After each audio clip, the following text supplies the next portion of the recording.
Hi, today's date is the 19th of January 2018. I've got a bit of a treat for you today, I believe I have. This is a 5-minute game that was played at 10:50 AM this morning, and who cares about the time? I mean, on Chess24, my opponent is rated 2078 on there, so you be the judge of that rating. This is one of the best I've played in a long time, I believe. It's a Sacrificial delight. Mikhail Tal may be even proud of this one. And I'm black, of course, and I'm definitely not a machine. Okay, so here we go. Let's get right underway. And so this is, you can be the judge of it yourself. It's all very well me saying what I think, but I'm pretty pleased with my play.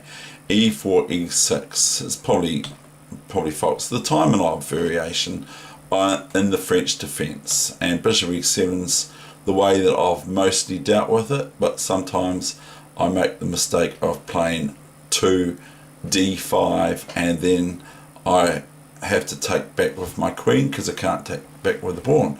So Bishop E7 is how I deal with it. Knight F3 and everything else I consider normal. D5, D3, fair enough, F5, and now my opponent advances. Now I think, well, everyone who knows me knows I'm going to play C5.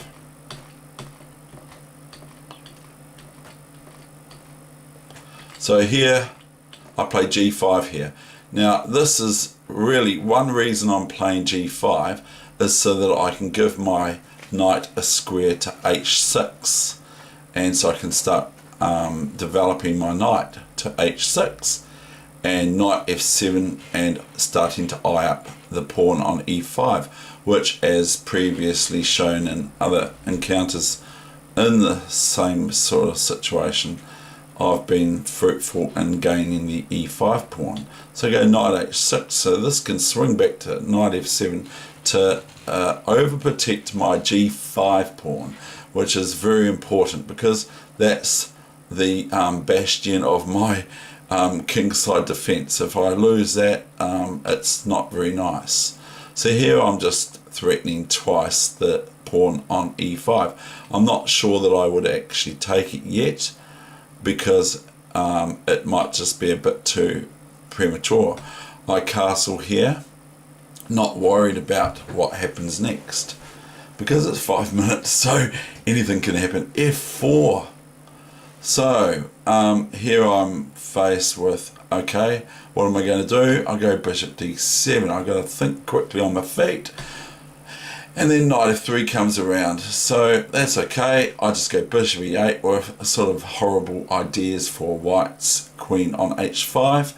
Everyone would be able to appreciate that. So here I just take, here I just play basically here knight f3 is unable to take, can take, but I just can take the queen, or I can take the knight back and still threaten the queen.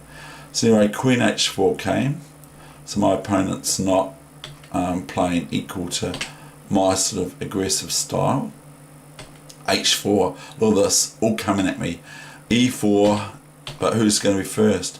Now Alekhine, I've said a long time ago, Alekhine used to be attacked on the flank big time, and he's very remarkable. So if you want to have a look at Alexander Alekhine, check out games where he just has blinkers on in the game, where he just keeps on attacking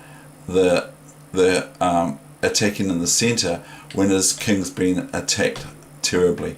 So here comes bishop G3 threat, and I'm fully aware of the maths here that I've got to be very careful because I can get checkmated if I allow h5, hg6 and queen h7 mate. So I have to be sensible, but I'm prepared to lose this knight on g6, and at the same time my opponent's queen is not the greatest in the world, but white has many threats. So I play bishop f2 check here, a wee intermediate move. It's not hard to see, it's just a check. And if the king moves to f1, that's okay. I'll probably just take the pawn on g6 and see what happens next. So king h1 happens, I'll go bishop g6 to protect my king's side. So we've got to have some sort of normality, don't we, Captain? Rook d1, d4, asking for that move from David Weegenaar, of course. e3. Now look at this, look, this is probably a mistake, let's be frank. Here, e3, I've now got possibility for my bishop to, my knight on c6 to be taken. But it's just crazy, isn't it? So bishop e3 happens. And I was here about now, I was thinking, have I stuffed this up? I'm just going to lose to this player now. So now I'm threatening, what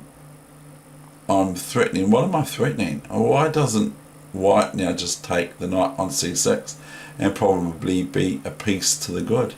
But they play knight e3, and this allows me to sacrifice my queen, and white shortly loses hereafter because they just continue being greedy. Okay, bishop c6, it's all over now, baby blue. Rook d1, rook f2, rook g1. Now I just go bishop f5, rook h2, checkmate. Okay, thank you very much. I hope you enjoyed that. Hopefully it inspires you to play as much as we can to the style and that of the greats like Tal and Kasparov and all that sort of thing, which are big inspirers of my play. And obviously, like I said before, I will reiterate, I will repeat myself, it's my channel, I'm not a machine. And so if you want to check those moves out with your machine to see whether or not a human played them or not, you're most welcome to. Thank you very much. Bye bye.